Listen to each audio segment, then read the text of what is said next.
Medea, thank you very much for a great talk you gave today in Los Angeles regarding drones, and I want to thank you for giving me a few moments of your time as well.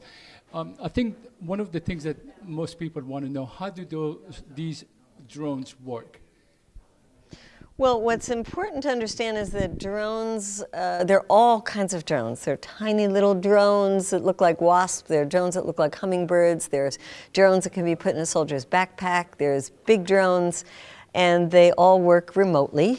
You can buy a drone online, and you can manipulate it with your smartphone. And they have cameras on them. And then some of these drones have been weaponized. So drones come in all shapes and sizes. The ones that we are most concerned about have been the Predator and the Reaper drones that are the weaponized drones that have been used to kill so many people.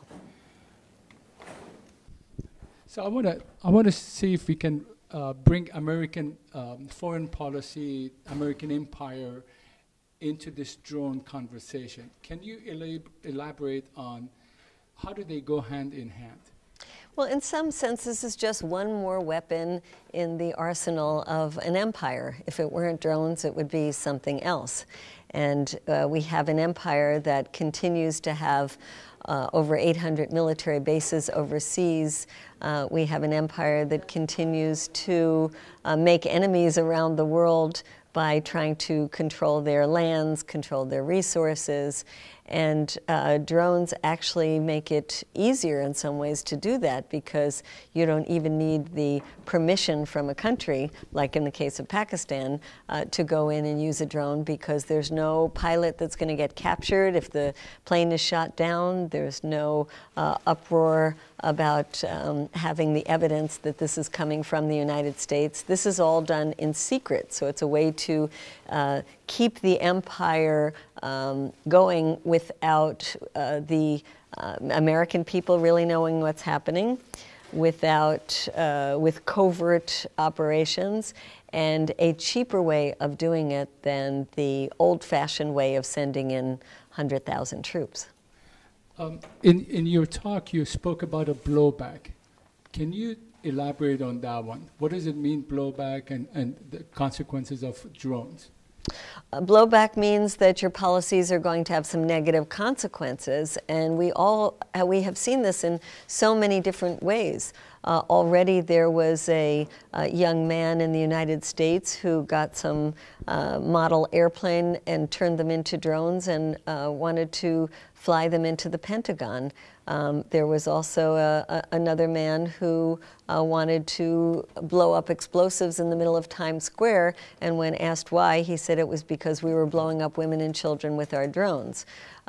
We see overseas how we are creating enemies. Every time we use a drone, people in the area become so angry at the United States that they look for ways to attack Americans. It's been said that drones have become the best recruiting tool for Al-Qaeda and the Taliban. And you have to wonder, you know, who is benefiting from this constant cycle of violence? Well, it's really the companies that are making money from this, and it's the old-fashioned military-industrial complex that General Eisenhower warned us about back in the 1950s. So let me give you a scenario. Country X has a dissident in the United States, and they would use a drone made here and kill this dissident. What is it that the U.S. government can do? Well, let's try to be a little more specific. Say it was the government of China, and there were Tibetans who were living here, and the U.S. government and the Chinese government thought of them as enemies, and they decided to come in and blow them up here in the United States. The U.S. government would consider that an act of war against the United States. It would never allow that to happen. So we've got to ask the question, would we allow other countries to kill their citizens in our country with drones? And the answer is absolutely not. Which means war with everybody else again, or?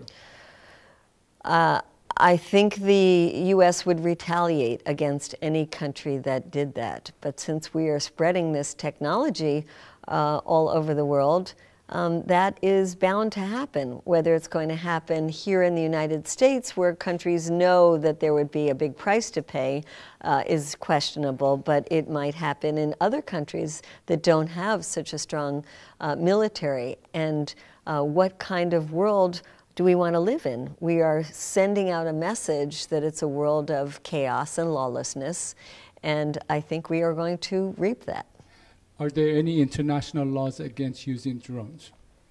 Well, there are international laws that are supposed to govern the use of force, and you're only supposed to use force in self-defense when there is an imminent threat against you. It doesn't matter if you are using a drone or some other kind of weapon. But the U.S. is disregarding that and has so stretched the meaning of imminent threat to really mean that someday someone might want to kill you, not that they're about to do it, which is what the real meaning of the international law means. So I think the U.S. is violating international law with these drones, and I think the international law has not caught up to the technology. So we need new rules of the game. The UN has to get involved and has to put regulations in place that would apply to the United States and any other country or non-state entity about the use of drones. So, you know, post 9/11, the police departments were given a lot of weapons, military weapons, by Homeland Security. And now the police department nationwide, they're seeking drones as a way of, it's for surveillance. That's the term that it's been used. What's wrong with that? Well, it would turn the U.S. into a 24/7 surveillance society, and already our government is too much into our business. But imagine with drones that could be kept up in the air indefinitely, and there are drones like the Global Hawk, a huge drone that's as big as a commercial airplane that can watch an entire city at one time. So people might say, well, I don't do anything wrong. Do you smoke marijuana? Do you run through a traffic stop sign every once in a while? Who knows what kind of things that would be considered wrong? Are you a dissident against some aspects of your government? Do you speak out? Do you attend protests? These all could be potential reasons to put you on a surveillance list. And I think people in general should recognize that our privacy is something very precious. We've already given way too much of our privacy away to corporations as well as to our government. But drones would take it to a significantly different level. And that's why you see groups coming together from the left and the right and all kinds of political spectrums to try to put curbs on the use of drones before they are widely used in our society. So I have two more questions. I want you to put yourself in the shoes of a Yemeni, Afghani, and Pakistani who has drones been used against them. What would you have to say to U.S. government? Well, I have met these people, and what they want to do is seek revenge. And you say, oh, how awful. Maybe they should be more open-hearted and not seek revenge. And they say, what have you done since 9/11 except seek revenge all over the world? So I would, I think I would hate the government that sent the drone in. And I would also put a lot of my anger towards the people in that country if they hadn't been doing anything to stop it.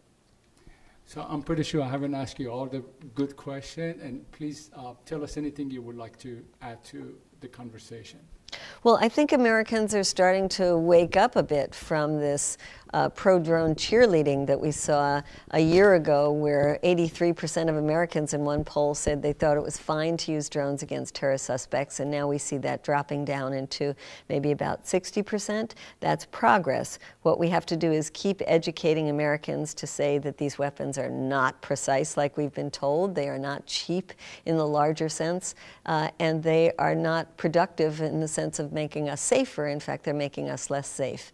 And we have to shame blame a democratic government run by a constitutional lawyer to say that no president should be playing prosecutor, judge, jury, and executioner. We actually believe in the rule of law. We believe in habeas corpus. We believe in the right to a trial.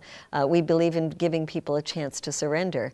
And as we move towards educating and putting pressure on our own government, we will perhaps be reclaiming a bit more of our own democracy. Thank you very much, Medea Benjamin, co-founder of Code Pink. Thank you.